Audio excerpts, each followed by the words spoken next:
Hi hello ನಮಸ್ಕಾರ. ಇವತ್ತು ನಾನು ಮಶ್ರೂಮ್ ಕರಿ ಮಾಡೋದು ಹೇಗೆ ಅಂತ ತೋರಿಸ್ಕೊಡ್ತೀನಿ ಬನ್ನಿ. ಮೊದಲಿಗೆ ನಾನಿಲ್ಲಿ 250 ಗ್ರಾಮ್ ಮಶ್ರೂಮ್ ತೊಗೊಂಡಿದ್ದೀನಿ. ಎಲ್ಲನೂ ಕ್ಲೀನ್ ಮಾಡಿ ಇಟ್ಕೊಂಡಿದ್ದೀನಿ ನಾನು. ಮತ್ತು ಅದಕ್ಕೆ 2 ಈರುಳ್ಳಿ ಕಟ್ ಮಾಡಿ ಮತ್ತು 1 ಟೊಮೊಟೊ ಮತ್ತು ಕರಿಬೇವಿನ ಸೊಪ್ಪು ತೊಗೊಂಡಿದ್ದೀನಿ. ಇದನ್ನು ನಾನೆಲ್ಲ ಕ್ಲೀನ್ ಮಾಡಿ ಇಟ್ಟು ಸ್ಟವ್ ಇಕ್ಕಿದ್ದೀನಿ. ಸ್ಟವ್ಗೆ ಸ್ವಲ್ಪ ಎಣ್ಣೆ ಹಾಕ್ತಾಯಿದ್ದೀನಿ.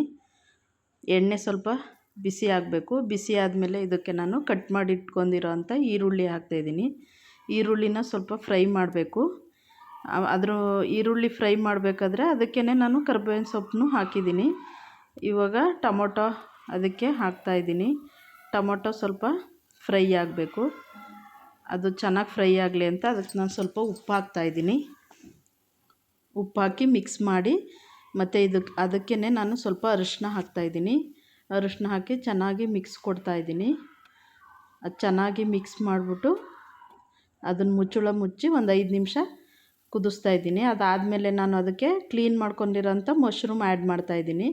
ಮಶ್ರೂಮ್ನ ಚೆನ್ನಾಗಿ ಅದಕ್ಕೆ ಮಿಕ್ಸ್ ಮಾಡಬೇಕು. ಮಸಾಲೆ ಎಲ್ಲ ಹಿಡಿಬೇಕು ಅದಕ್ಕೆ. ಹಾಗಾಗಿ ಚೆನ್ನಾಗಿ ಅದನ್ನೆಲ್ಲ ಮಿಕ್ಸ್ ಮಾಡ್ತಾಯಿದ್ದೀನಿ. ಇವಾಗ ಅದನ್ನು ಮುಚ್ಚಿ ಒಂದು 5 ನಿಮಿಷ ಬೇಯಿಸಿದ್ದೀನಿ. ಇದಕ್ಕೆ ನಾನು ಖಾರದ ಪುಡಿ, ಧನಿಯಾ ಪೌಡ್ರು ಮತ್ತು ಗರಂ ಮಸಾಲ 3ನೂ ಅದಕ್ಕೆ ಆ್ಯಡ್ ಮಾಡ್ತಾಯಿದ್ದೀನಿ. ಆ್ಯಡ್ ಮಾಡಿ ಚೆನ್ನಾಗಿ ಮಿಕ್ಸ್ ಮಾಡಬೇಕು.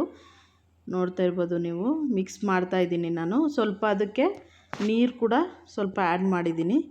ನೀರು ಹಾಕಿ ನೋಡಿ ಒಂದು 5 ನಿಮಿಷ ಬೆಂದಮೇಲೆ ಈ ಥರ ಆಗಿದೆ ನಮ್ಮದು ಕರಿ.